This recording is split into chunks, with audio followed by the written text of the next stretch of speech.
A major snowstorm is headed for the tri-state area. Governor Murphy is giving a briefing on storm preparations underway in New Jersey. Let's go to that now. I'm joined by the outstanding Commissioner of the Department of Transportation, Diane Gutierrez-Scacchetti, State Police Superintendent Colonel Pat Callahan, Homeland Security Director Jared Maples, and Jim Giuliano, Director of the Division of Reliability and Security at the New Jersey Board of Public Utilities. Joe Fiordaliso, its president, is not here. He is chairing a board meeting. And I want to make sure Joe hears this. It's a board that President Taft appointed him to. Let me just switch gears for 1 second before we jump into the storm discussions. Because of the need today to focus on the weather, we will not be holding our usual COVID-19 briefing. However, as the pandemic does not take a snow day, I'd like to report today's numbers as reported to the Department of Health. So today we're reporting another 5,803 additional positive tests. That brings our statewide total cumulatively to 415,075 since March 4th. Spot positivity is 13.08%. That's as of December 12th. Rate of transmission is down a little bit to 1.08 as of December 14. As of last night, our hospitals were treating a total of 3,672 patients. That's up slightly. And of that number, 3,462 were confirmed COVID positive. 210 were awaiting their confirmation of their test results. Throughout the day yesterday, this has been a trend of late. Hundreds going in and hundreds happily alive leaving. Unfortunately, it's skewed toward more people going in. Yesterday, 489 new COVID positive patients were admitted, while 451 live patients were discharged. There were a total of 721 patients in our intensive care units, and 482 of them were on ventilators. Sadly, with the heaviest heart, we report another 91 confirmed COVID-19 losses of life from our New Jersey family. That total confirmed now stands at 16,095 blessed souls lost. There is now an additional, this number is up by 41, an additional 1,908 probable deaths. Now, having said that, yesterday was a historic day, a day for optimism, with some of our healthcare heroes receiving the first, what we anticipate will be millions of statewide vaccinations against COVID-19. Really emotional, really incredible. However, folks, we cannot for a moment let our guard down. If anything, in fact, the reality of a vaccine in our midst, and another, by the way, expected to join it possibly within a matter of days, that should harden our resolve, not lessen it, but harden our resolve to continue with things like social distancing, wearing our masks, washing our hands, and doing everything we can to protect our families and our communities. We will be back in Trenton for our regular briefing on Friday. With that, let's get back to the reason why we're gathered today. Starting late this morning, and my colleagues will correct me if they see the timing differently, we expect a significant winter storm to begin moving its way across the state. I have signed an executive order declaring a state of emergency beginning at 2 p.m. today. I'm also announcing that all state offices will be closed at 1 p.m. today, and that's for everybody except employees who are otherwise directed to fight the storm, so-called weather essential employees. Otherwise, state offices will all close today at 1 p.m. This will be a statewide weather event, and every county is currently under either a watch or a warning of some sort. A winter storm warning for the entirety of New Jersey north of I-95, a winter storm advisory for the entire southwest quadrant, and either coastal flood warnings, storm warnings, or high wind warnings for those nearer the shore. This storm is bringing with it the potential for at least a foot of snow to perhaps 18 inches across the I-78 corridor and north, with localized accumulations of even more in the higher elevations in the northwest corners of the state. Across central New Jersey, we anticipate snow to mix with sleet, and while this may hold down accumulations, it will make that snow heavier. And South Jersey may be spared the snow accumulations and see more of a wintry mix or just rain. but precipitation is only one concern that we have with this system. We also anticipate strong winds throughout the evening and overnight, with 30 to 40 mile hour per winds possible inland and 50 miles per hour gales possible along the shore. These winds may lead to blowing snow in the northern part of the state and driving rain and sleet elsewhere, hampering visibility and making travel that much more dangerous. And they may lead to power outages, and Jim will get to that in his remarks. As Diane will detail, the Department of Transportation has been busy preparing for this storm, pre-treating many roads and highways, and pre-positioning towing and other equipment in the usual hilly trouble spots along I-280 in Essex County and I-78 throughout the western part of the state. Some roads in North Jersey had also been treated for Monday's storm, so we hope that that will keep things a little clearer as well. A commercial vehicle restriction, which includes tractor trailers, empty straight CDL weighted trucks, any passenger vehicles, towing trailers, motorcycles, and recreational vehicles, including boats, is in place. That restriction is in place along our interstate highways. This restriction does not apply to the Turnpike, the Parkway Diane up to exit 105, or the Atlantic City Expressway. The Department of Transportation has also been coordinating with NJ Transit, the Port Authority of New York and New Jersey, the toll road authorities, and our regional partners to ensure everyone's on the same page. As you heard from us in prior storms, we don't want unintended consequences of different levels of restrictions and parameters one state to the next. Now, because so many people are currently still working from home and so many students are on remote learning, we do not anticipate the same after-school and rush hour issues that we would otherwise see from a storm with this timing, coming in as it is mostly going to do throughout the afternoon and into the evening rush. We hope this will allow DOT's crews to tend to their duties without any issues.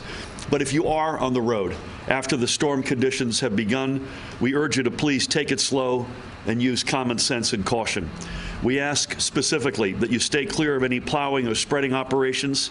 Do not try to pass them. And if they are behind you, please let them pass so they can treat the roadway ahead of you. And let's give everyone working on a road crew, our state police, other first responders at the point of attack, our sincere thanks for staying out there. If you must travel, be sure you have an emergency supply kit for your vehicle and that it is up to date. Information on road conditions will be posted on the electronic signs along our highways and through the NJDOT Facebook page, on Twitter at nj._info and at 511nj.org. Again, that's at nj._info and 511nj.org. I'll ask Diane to provide a complete briefing on the personnel and equipment that DOT has at the ready, but it is significant.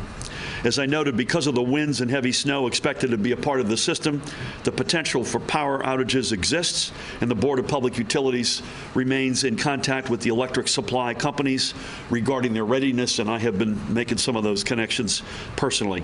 If you experience a blackout, remember, folks, please immediately report it to your electric company. Do not assume that your neighbor or somebody else has called it in. And should you see a down power line or come upon one in your car, please steer clear. Stay away from it. Stay a safe distance away and call that in and leave it to the professionals. In my time and our time as governor up here, folks, you'll recall we've lost at least 2 people who did not heed that advice, who have lost their lives.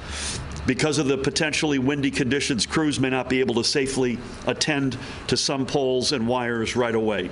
So we do ask for your patience, as we obviously want the women and men out working in these conditions to be able to make it back to their families. And we know we have, I know at least at JCP&L, there's at least 200 folks in from their Ohio affiliates. My guess is we'll have out-of-staters coming in to all the big electric suppliers. And finally, and this relates to that point, this is our first weather emergency of this pandemic, and we don't want anyone's last-minute preparations to inadvertently become an instance where they're exposed to coronavirus or potentially and unknowingly spread it to others. We're going to want to chip in to help our neighbors and shovel out, especially our older residents. But please keep in mind the need for maintaining social distancing and wearing a face covering while doing so. And if you're going to be heading out before the storm hits for that last gallon of milk or to stock up on a snowy day snacks, please do not forget to wear your mask and to be kind to the grocery store workers who are there to help you. And to store owners, we remind you that your store capacity cannot exceed 50%, and that all shoppers, not most, but all shoppers, must be properly wearing a face mask and socially distancing at all times while in your stores. Storm updates as well as preparedness information are all available online at ready.nj.gov, at the Office of Emergency Management's Facebook page, and on Twitter at ReadyNJ. Again, that's ready.nj.gov, at ReadyNJ. And by the way, if you're expecting to be on an NJ Transit train or bus, check out njtransit.com before you make your commuting plans, njtransit.com. It's my guess, if we are right about this storm, at least in the central and northern part of the state, their service will be ultimately, as we get through the afternoon and evening, impaired to some degree. So check that out. Information from a variety of official channels is also being retweeted on the State of New Jersey Twitter account, and that's at NJGov, at NJGov. With that, please help me welcome a great leader in storms and in peacetime, and our host today, the Commissioner of the Department of Transportation, Diane Gutierrez Scacchetti. Thank you, Kevin. I would normally wipe this down, so I apologize. No worries. Good morning. The primary responsibility of New Jersey's transportation agencies in the winter is ensuring public safety by keeping the transportation system operational and clear of ice and snow. Our crews and contractors are ready for the winter season and for this storm. We are monitoring the forecasts, coordinating with the New Jersey State Police and other transportation agencies in our planning, and we will activate resources as needed. But we know today that we are activating all assets for this storm. New Jersey Department of Transportation will have more than 3,000 NJDOT and contract spreaders and plowers available. New Jersey Turnpike Authority and South Jersey Transportation Authority will have an additional 900 plows and spreaders available to clear the Turnpike, Garden State Parkway, and the Atlantic City Expressway. Between these three agencies, there will be more than 2,600 staff and volunteers working to ensure the public safety. In addition, we have called in additional towing assets to help clear disabled vehicles quickly. I offer a very stern warning: please obey the posted speed limits. We have many occasions where we have vehicles that exceed that speed limit, and then we are assisting them in the ditches along the state highways. And so we really want to be able to use those assets to help people who truly are in need. So please obey posted speed limits.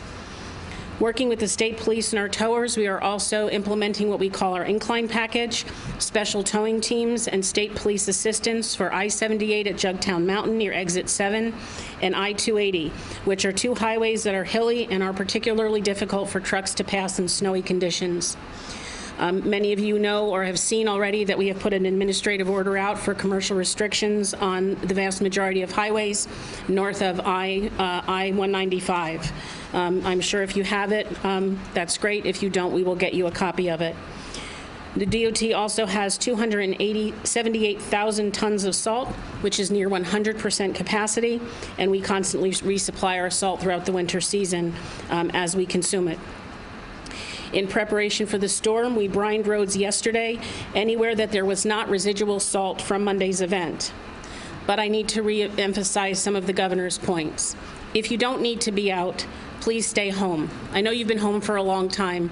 We just need you to be home for a couple of more days. We ask you to clear the roads so that we can clear the roads. It is far easier for us to make sure that we get this done efficiently and get the roads reopened when we have a clear shot down a highway of moving that snow. Spreaders and plows need room to do their jobs, and it is best for people to stay off the roads during a storm. For those of you who have concerns about COVID, we do have protocols for our staff and contractors to follow. It includes wearing masks and practicing social distancing. Drivers and spreaders and plow trucks are alone, and NJDOT equipment is cleaned after every shift. We also have built redundancy into our staffing plans to help ensure adequate coverage. What this means is, in addition to our standard plowing contracts that we have called in our plowing strike teams, which is a secondary set of contractors that we call out for emergent situations. None of us have been immune to the effects of COVID in our operations, and this will ensure that we can address our customers adequately during the next couple of days. We do remind you all to check the forecast and check road conditions before you leave your home. Again, if it isn't necessary to go out, please don't. If you do, please allow extra time and drive very carefully. As the governor said, make sure you have an emergency preparedness in your car. If you need further information, it doesn't, my mother told me repetition is one of the best teachers. ready.nj.gov. It's important. These are important things. We can talk about it all day long, but having a bottle of water, a phone charger, a snack, a blanket in your car during the winter is just good planning.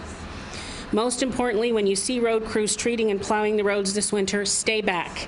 Give them space they need to do their job. Our motto at DOT and for all the transportation agencies is everyone needs to get home every night.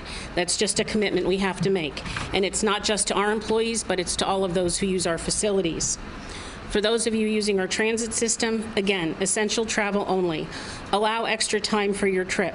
Take extra care when walking to and from train platforms or uncovered sidewalk getting to a bus stop. Given the accumulation predictions, especially for Central and North Jersey, as the governor said, we may have to adjust service. We may even have to suspend service. If we do, we will endeavor to give 4 hours notice of any suspension to allow our customers to return home or to get to their final destinations. If warranted, we will make special arrangements if a train system goes down to cover it with additional bus service, but we don't know the extent of the weather on the train system in terms of the catenary and any icing that may occur on the electric piece of our train system. So please, please, please monitor the website for schedule information, njtransit.com. And again, ready.nj.gov. You all have the DOT websites because I see you all the time out there. The biggest thing I can say is, be safe. We've had a tough year. This is one way, I guess, to ring out the old year and ring in the new year. But the most important thing we can do as we approach the holiday is to get through this storm safely. Thanks. Thank you, Diane.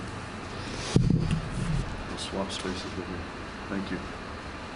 Thank you, Diane, for everything, including your leadership and for hosting us so graciously today. So he normally talks to us about compliance and weather. We're going to put compliance to the side today. Today is all about weather. Please help me welcome the Superintendent of the State Police, Colonel Pat Callan. Thank you, Governor. Good morning, everybody. I'll re-echo a few of the remarks that the Governor and Commissioner made. From a state OEM perspective, we did activate the State Emergency Operations Center this morning at 7 o'clock. That'll be activated for the duration of the storm and probably into tomorrow afternoon or evening. We have our primary state partners there, Board of Public Utilities, DOT, DEP, as well as Human Services, who oversees that mass care emergency support function in the event from warming centers to shelter for our vulnerable populations. We also have currently 12 county emergency operations centers are activated. We do have troopers from our Emergency Response Bureau embedded in each one of those, so the communication is robust and constant. They had a call right before this. We've been on the phone with National Weather Service, with all 21 county OEM coordinators. That communication is, as I said, constant.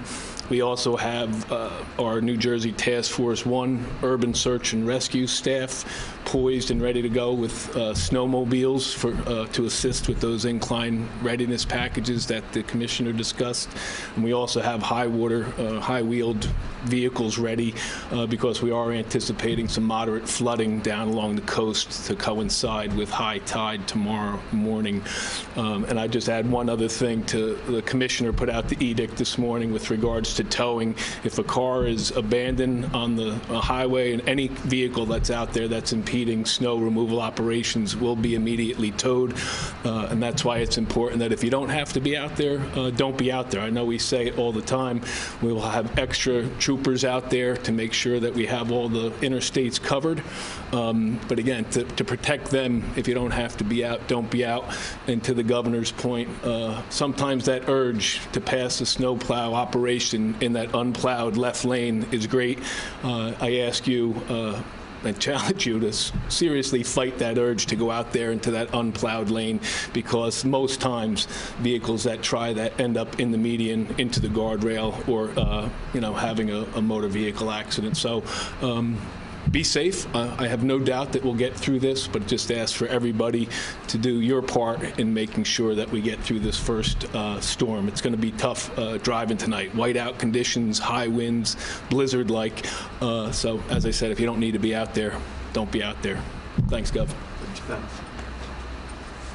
I mean, that last point I would hit, and you both said it, that underscore it. If you don't have a good reason to go out, just don't go out. Don't tempt fate here. Thank you, Pat, for that and for all. Please help me bring up, we want to make sure that while we're looking over here, if something doesn't happen over here, we also want to make sure that our critical infrastructure is protected at all times and vibrant and workable. With that, please help me welcome the Director of the Office of Homeland Security and Preparedness, Jared Maples. Thank you, Governor. Good morning. 2020 has given us yet another challenge, which is probably the understatement of the day, at least, if not the year. Want to ensure that the public knows that we are constantly vigilant to any potential threats that are out there, as the governor said. We remained in constant contact throughout this entire year, and certainly every day, with our federal partners, FBI, U.S. Attorney's Office, of course, with the state police and our counties, locals, everyone that takes part in securing our state and making sure that we have the most relevant and real-time threat information. So to that end, I'll say there is no specific known or credible threat to New Jersey, but we are monitoring as we do every single day. From a critical infrastructure perspective, we've also been maintaining constant contact or near constant contact with our critical infrastructure partners, particular to cyber and physical security. And again, while there is no specific threat, there is the ever-present threat on both of those mediums that we are constantly in the loop on and making sure that we're aware of and try to interdict before any type of an attack could occur. I want to make sure I also highlight and thank our partners, certainly the Colonel, Commissioner Scicchetti, President Fiordaliso, and of so many more across our state for helping with resiliency, building resiliency for events like this snowstorm. It's on days, the blue sky days, not when the clouds are coming in like they are today, that the real work is done, and that's a great credit to this team in front of you, led under the governor's leadership, the work that's been done every single day. So I thank you all for your leadership. I thank you to the entire state, everyone for being socially distanced, for staying home if you possibly can, and letting the troopers and the transportation workers do their job and keeping us all safe. And thank you all. Stay safe. Thank you, Jared. Thanks, Ben. Thank you, Jared. And it's always good to hear that message. You know, when we used to go to Broadway plays, you get a little slip in the program and say, today the role of so-and-so. Well, today the role of President Joe Fiordaliso is being played by the very able BPU director and the head of the Division of Reliability and Security. Please help me welcome another great leader, Jim Giuliano. Thank you, Rob. Thanks, Governor. This is a major winter storm event, as the governor has said, and utilities are making preparations and have been for the past several days. This weather has a strong potential to impact trees and utility lines, causing loss of electric service, especially in the northern counties of the state. BPU will support NJOEM with priority restorations, clearing roadways, and monitoring the progress and effectiveness of the restoration that we expect to happen in the state. All four utilities are in major storm mode. They are marshaling crews within New Jersey and from outside of the state as well. The telecommunications companies are also making provisions as they are considered essential, and they will work with the utility companies to avoid any confusion to get their service restored as quickly as possible if needed. All residents and businesses should make preparations by promptly reporting an outage if it occurs, as the governor said. Do not wait for someone else to report your outage. It's important that you report it as a business or a residence. Charge your cell phones, computers, and other devices, and have spare batteries for flashlights. Again, as the governor mentioned, learn how to use your hotspot on your mobile phone if that is available and charge it up. Use the mobile device to track your outages. You can sign up for that with your power company. If you're not at home or mobile, you'll be able to check on the status of your restoration And as hours go by, the utility maps will begin to populate with information so you can access your particular outage in your community and determine when the estimated time of restoration is offered. Use extreme care when using generators in particular, and assume that a down wire is live and avoid that area. With this sort of weather event, if there is icing and heavy snow, the trees are not laden with leaves, but that snow has a tendency to come down after the event passes, so you need to use care outside, as branches and lines will continue to come down even after the weather event passes the state. We are prepared, the utilities are prepared, and we will work closely with the state, OEM, DOT, and others to ensure that the restoration is as effective as possible. But we do expect outages from this weather event. Thank you, Jim. Thank you, Governor. Thank you, Jim. I was on last evening with JCP&L and PSE&G, who are the two largest in terms of where this storm is likely to hit. I'll be on with ACE a little bit later. I think if you add up all of what was said, other than the big message is stay safe, stay home, if you can possibly do that. Just don't go out unless you have to go out. This is a statewide storm. The south, it's much more likely rain and slush. But there's very significant concern, particularly with high tide tomorrow morning on coastal flooding. It's a high wind storm up and down the state, whether it's raining or snowing. So that could be 30 to 40, maybe gusting as much as 50 miles an hour on the shore. In the middle of the state, where we are right now, it's probably a mix of slush and snow. Lousy conditions. I'm throwing out there, we're hearing, I think, 6 to 12 in the middle of the state. And then up north, particularly if you go northwest, this is a major, major snowstorm. And you combine, 12 to 18 inches with high winds, likely power outages. You got elevated parts of the state are disproportionately in that part of our state. Therefore, the traffic realities are much more complicated. And if that all weren't enough, we are also watching very carefully the delivery of the vaccine. And so, George, I think you said by the end of the week, we're going from 6 hospitals up to adding another 47. 35 of them have deliveries expected within the next 24 to 48 hours. I think I got that right. So that's a particular focus that we've all got. And there's Diane, it's fair to say, and Pat, that you get a free easy pass, if you will, if you are delivering vaccines, and the protocol is to go to the Office of Emergency Management to notify and self-notify that that's what you've got on your truck. So that's, if we didn't have enough already on our hands, that's another dimension. With that, we'll take a couple of quick questions. I'm a little bit, I'm going to keep this fairly short because we got a fair amount of people in a fairly small space. Brent. Should schools give snow days if they're already virtual and the power is on? And how many people were vaccinated yesterday, and will the state give regular updates? I don't have a number how many got vaccinated yesterday, but we can get that to you. And I think the snow day is a district by district reality. I'll leave it at that. Please. Governor, regarding the deal on tax incentives, corporate tax incentives, it's an $11.5 billion expense that will be approved in probably 3 days. Is that transparent, and has the public been given enough time to weigh in, especially given it's a 300-page bill and we haven't seen it yet? Yeah, so I'd say a couple of things. Number one, we don't have microphones here, so I should probably repeat the question, which is any comment on the agreement for an incentives package, and in particular that it's going relatively quickly and folks haven't had a chance to see it. I think I don't want to put, I'm not responsible for the legislative process, so you should ask the legislative side of the House in terms of that. But I will say this, a couple of things, if I may. I don't normally comment on this, but I've gotten a number of incomings on this, and I want to make sure that everyone knows where I am. This is overwhelmingly what we proposed, I think, about a year ago in the so-called conditional veto of the bill that we sent back. So the elements of this incentive package are overwhelmingly the elements that have been out there for a year. That's just a fact.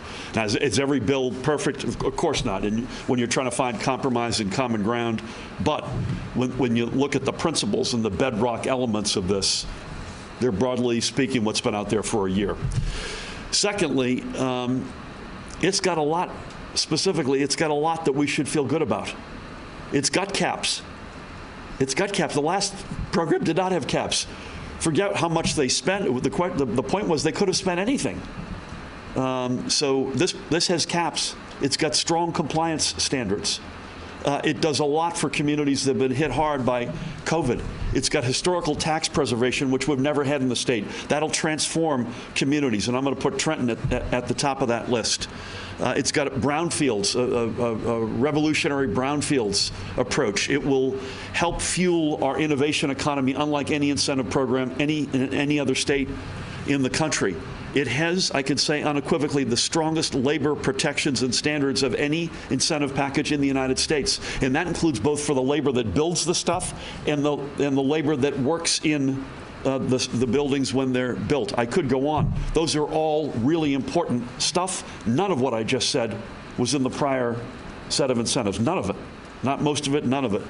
And I appreciate, by the way, the strength of the advocates who have been there on day one. And I just want to say, as it relates to the core principles and the stuff that we care about and that we should care about, we have not wavered one bit. And this is going to transform our state, particularly as we recover from this pandemic. Brian, apologies. You're backlit. I didn't see you there. I'm still here. Governor, one question for you, one for Colonel Callahan, if I may, but for you, Governor. Yep. Some people might say that forecasts are not always correct. Yeah. I would be one of them, but what confidence level do you have that this is the real deal? For Colonel Callahan, the ban on trucks that the Secretary, the DOT Commissioner has announced, what kind of enforcement will the state police be putting on those trucks if they find them on the highway? Yeah. I'll preview Pat's answer. It's going to be deadly serious. Pat and I ourselves, remember that a couple of years ago, we witnessed a tractor trailer jackknifing on a road where they had been banned, literally from our respective cars. But I'll let Pat answer that, and Diane may want to weigh in as well. Listen, this is predicting Mother Nature is a bad business to be in. It's a no-win business, but we're not standing here without a high degree of confidence. This is a significant storm. I suspect where it may move around is where it's rain, where it's slush, where it's mixed, where it's snowing. It will do all four of those. Whether we've got the exact lines right, time will tell. But we wouldn't be here without the confidence that this is a serious storm and we have to take it seriously. And by the way, if we over-prepare and the storm under-delivers, I'd take that 10 out of 10 times relative to under-preparing in a storm that overwhelms us. Pat, come on down. Thanks, Governor. It'll probably be Title 39 motor vehicle statute, which is basically disregard of signs, because the signage is going to be out there. We have notified the commercial trucking industry this morning. I know the commissioner was on the phone earlier, so that's basically it. It is a 2-point violation, and as far as the dollar amount, Brian, I'm really not that sure, but that's what the troopers would generally write, is the motor vehicle summons. If I can follow up, Governor, what should they do, Colonel, with the trucks after they find them? Don't they bring them to Brian's driveway at home?